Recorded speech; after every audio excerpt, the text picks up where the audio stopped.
Hello everyone. आज हम unit 4 के टॉपिक मैरिज के बारे में डिस्कस करेंगे। प्रीवियस लेक्चर में हमने मैरिज, इसके फंक्शंस, मीनिंग्स, डेफिनेशन, कैरेक्टरिस्टिक्स के बारे में बात की थी। इस बार हम बात करेंगे स्थायी और सफल विवाह के तत्व और आवश्यक समायोजन के बारे में। किसी भी व्यक्ति के जीवन में जो मानसिक स्वास्थ्य होता है वह बहुत ही महत्वपूर्ण होता है और एक सफल विवाह के लिए किसी भी दंपति की भावनात्मक स्थिरता का होना बहुत ही आवश्यक है और यह भावनात्मक स्थिरता व्यक्ति को अच्छे मानसिक स्वास्थ्य से ही प्राप्त हो सकती है।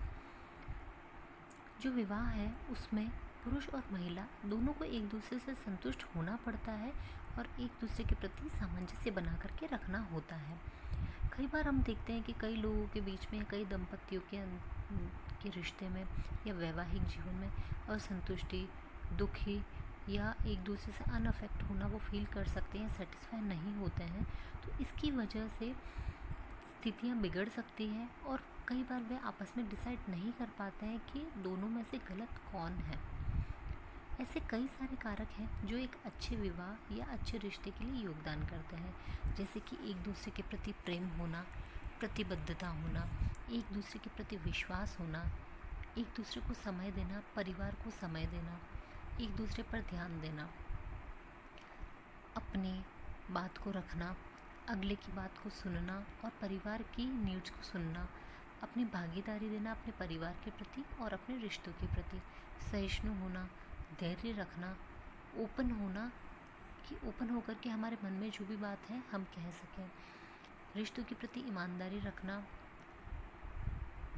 एक दूसरे के प्रति सम्मान रखना और परिवार के अन्य सदस्यों को भी सम्मान देना, साझाकरण करना, विचार विमर्श करना कि प्रेजेंट लाइफ में या आने वाले फ्यूचर के लिए क्या करना चाहिए, क्या नहीं करना चाहिए, उदारता रखना, इच्छा शक्ति या समझौता करने की क्षमता रखना, असहमति के लिए या कई बार ऐसा होता है कि दोनों दंपति एक दूसरे की बात से सहमत हो और कई बार नहीं भी होते, तो अपने तर्क रखना। इसके अलावा एक अच्छा दृष्टिकोण बना करके रखना, क्षमा करने की क्षमता रखना। इस प्रकार से कई सारे कारक हैं जो एक अच्छे विवाह या एक अच्छे संतोषजनक विवाह के लिए में योगदान देते हैं। कई बार लोग इस प्रकार से अपनी जो रिश्तों में योगदान नहीं दे पाते हैं, जिसकी वजह से उनके रिश्ते को या शादी को आगे चलाना बहुत ही मुश्किल हो पाता है और कंडीशन या स्थितियाँ ऐसी आ जाती कि वे लोग एक दूसरे से अलग हो जाते हैं या डाइवोर्स ले लेते हैं। प्यार और सम्मान के आधार पर ही शादी नहीं चलती है। दोनों पति पत्नी को आपस में सामंजस्य बना करके रखना बहुत ही आवश्यक होता है।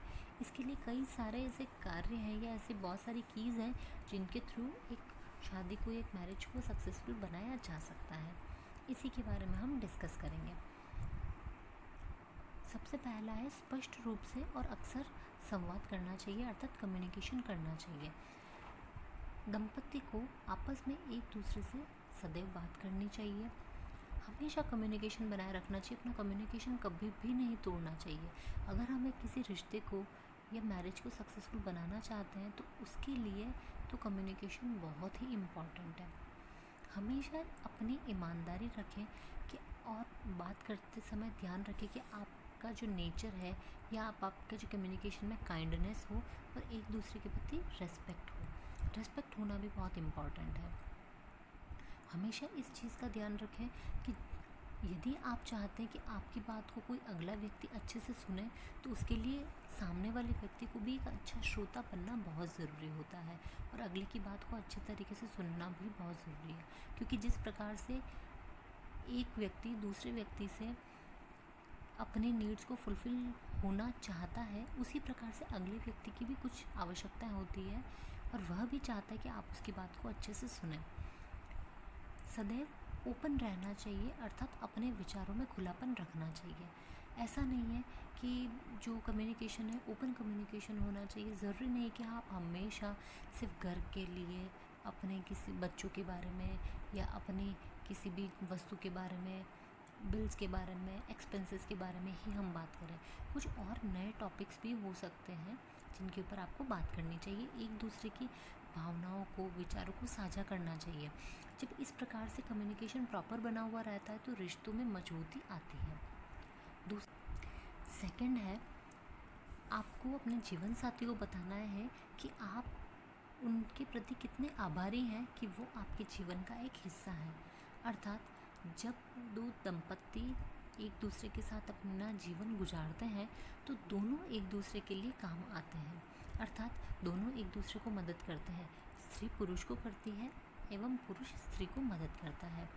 कई बार जो मेल मेंबर्स होते हैं, ये जैसे कुकिंग में या बाहर का काम करने में या ग्रॉसरी के लिए किसी भी चीज़ के लिए हेल्प कर सकते हैं, तो उसी प्रकार से जो फीमेल्स होती है वो भी ऑफिस के काम में, मीटिंग्स के लिए, ड्रेसेस के लिए या अपने हस्बैंड को रेडी होने के लिए किसी भी चीज़ में हेल्प कर सकती है। तो दोनों एक दूसरे के लिए मदद करते हैं। तो दोनों को एक दूसरे के प्रति आभारी होना चाहिए कि वे दोनों एक दूसरे की लाइफ के लिए कितने इम्पॉर्टेंट हैं। और जब ये इस प्रकार से दोनों एक दूसरे के प्रति आभार प्रकट करते हैं तो उनका रिश्ता और भी ज़्यादा मजबूत होता है।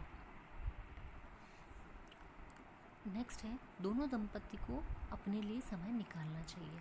अपने लिए समय निकालने का अर्थ है अर्थात दोनों कपल्स को खुद का एक स्पेशल टाइम, दोनों कपल्स को अपना एक स्पेशल टाइम बिताना चाहिए। कई बार कुछ स्पेशल डेट्स पर जाना चाहिए ताकि वे दोनों एक दूसरे को स्पेशल फील करा सकें। या फिर अगर आप घर पे भी हैं तो अपने टाइम को एंजॉय करना चाहिए। आप कभी चाहें तो आप आपका टाइम भी अकेले में भी बिता सकते हैं। अर्थात घर के सदस्य कभी कहीं बाहर जाते हैं तो उसके बाद आप आराम से बैठ कर के बातचीत कर सकते हैं, अपना क्वालिटी टाइम स्पेंड कर सकते हैं और एक दूसरे की कंपनी का आनंद ले सकते हैं। कुछ व्यक्तिगत योजनाओं के लिए भी समय निकालना चाहिए। अर्थात जब किसी दंपत्ति की शादी हो जाती है तो उसके पश्चात वे अपनी घरेलू लाइफ में या घरेलू जीवन में इतने व्यस्त हो जाते हैं कि वे स्वयं के लिए समय ही नहीं निकाल पाता। वे अपना समय अपने हस्बैंड के लिए या अपनी वाइफ के लिए या अपने बच्चों या अपने परिवार के लिए, अपने काम के लिए, अपने प्रोफेशन के लिए ही डिवोट कर देते हैं। तो वे खुद को, स्वयं को बिल्कुल भूल जाते हैं। तो सभी लोगों को अपने व्यक्तिगत हित के लिए हमेशा समय निकालना चाहिए कि कैसे खुद को रिफ़्रेश करें, कैसे खुद के बारे में सोचें, कैसे अपने खुद के लिए आनंद लें। तो इसके लिए सभी व्यक्ति को अपना समय निकालना चाहिए और जो आपको पसंद हो वो कार्य कीजिए। जैसे अगर आपको आपके दोस्तों को या अपनी सहेलियों के साथ जाना पसंद है तो आप बाहर घूमने के लिए जा सकते हैं, कोई क्लासेस ले सकते हैं या कुछ भी अपना पसंदीदा कार्य कर सकते हैं। अगला है कि ज़रूरी नहीं है कि आप हमेशा दो दंपत्ति एक दूसरे की बात से सहमत हो। अर्थात कई बार ऐसी सिचुएशन या ऐसी स्थिति भी आ जाती है कि दोनों दंपत्ति एक दूसरे से सहमत नहीं होते हैं। तो यह एक आम बात है। इसलिए सदैव यदि दोनों कपल में से अगर कोई भी एक व्यक्ति असहमत है तो उसे अपना निष्पक्ष तर्क या निष्पक्ष अपनी बात को रखना चाहिए, ठीक है। और दूसरे को भी इस चीज़ के लिए सम्मानजनक होना चाहिए कि हाँ, यदि उसे नहीं पसंद है या नहीं समझ में आया तो उन्होंने अपने तर्क को बहुत अच्छी तरीके से प्रेजेंट किया है। इसके लिए दोनों दंपत्ति को एक दूसरे की बात सुननी चाहिए, गुस्सा नहीं करना चाहिए और हताश भी नहीं होना चाहिए। अगर आपको लगता है कभी कभी कि सिचुएशन बहुत बिगड़ रही है तो आप कुछ देर के लिए कम्युनिकेशन को वहीं स्टॉप कर सकते हो, कुछ देर के लिए शांत रह सकते हैं और जब लगे कि टाइम बेहतर है तब आप अपनी वापस बात रख सकते हैं या अपनी इस प्रॉब्लम के ऊपर डिस्कस कर सकते हैं। इस तरीके से बात करने से सामंजस्य बना रहता है। अन्यथा जो यह तर्क है या यह स्थिति है ये एक लड़ाई झगड़े का रूप भी ले सकती है। अगला है विश्वास का निर्माण। देखिए, शादीशुदा जीवन में कई बार ऐसे उतार चढ़ाव आते हैं कि रिश्ते जो होते हैं वो खतरे में पड़ जाते हैं। इसलिए कई बार ऐसा भी हो सकता है कि इन गतिविधियों की वजह से जो लोग होते हैं वो एक दूसरे के साथ एडजस्ट नहीं कर पाते हैं, एक दूसरे को समझ नहीं पाते हैं और डाइवोर्स लेने तक की कंडीशन आ जाती है, ठीक है। इसीलिए दोनों हस्बैंड वाइफ को एक दूसरे के प्रति अपना ट्रस्ट बिल्ड करना चाहिए, एक दूसरे में अपना विश्वास जगाना चाहिए। कई सारे ऐसे रिसर्चेज हुई है जिनके थ्रू पता चला है कि जो हस्बैंड वाइफ सब दोनों साथ रहते हैं उन्हें पता होता है कि उन्हें किस बात के ऊपर लड़ना है, किस प्रकार लड़ना है और बिना एक दूसरे के साथ मतलब शत्रुता उत्पन्न किए लड़ना है। अर्थात ये लोग आपस में अपनी बात के लिए तर्क वितर्क भी कर लेते हैं, लड़ाई भी कर लेते हैं, और उसके बाद अपने संबंध को किस प्रकार से मधुर और अच्छा बनाए रखना है उसके लिए भी ये लोग तत्पर रहते हैं। अगला है क्षमा करना सीखें। देखिए, गलतियाँ सबसे होती है, प्रत्येक व्यक्ति गलती करता है, और कहने का मतलब यह है कि कोई भी व्यक्ति 100% परफेक्ट नहीं होता है। तो कई बार ऐसा हो सकता है कि एक व्यक्ति तो अपने जीवन साथी को की भावनाओं को ठेस पहुंचा सकता है, कि ऐसा कुछ हो सकता है कि जिससे अगले व्यक्ति को परेशानी का सामना करना पड़े, और कई बार अगले को गुस्सा भी आ जाए। तो इसके लिए हमेशा ध्यान रखना चाहिए कि अगर किसी अगले व्यक्ति से गलती हो गई है तो सामने वाले को उसे क्षमा करना आना चाहिए, और पहले व्यक्ति को भी अपनी गलती को मानना चाहिए तथा गलती सुधारने का काम करना चाहिए। इस प्रकार से यदि अगर हम पास्ट ग्रजेस रखते हैं या पुरानी बातों को अपने मन में गड़ा करके रखते हैं तो वो हमारे रिश्तों को और भी ज़्यादा ख़राब करती हैं। इसलिए कभी भी मन के अंदर बातों को नहीं रखना चाहिए।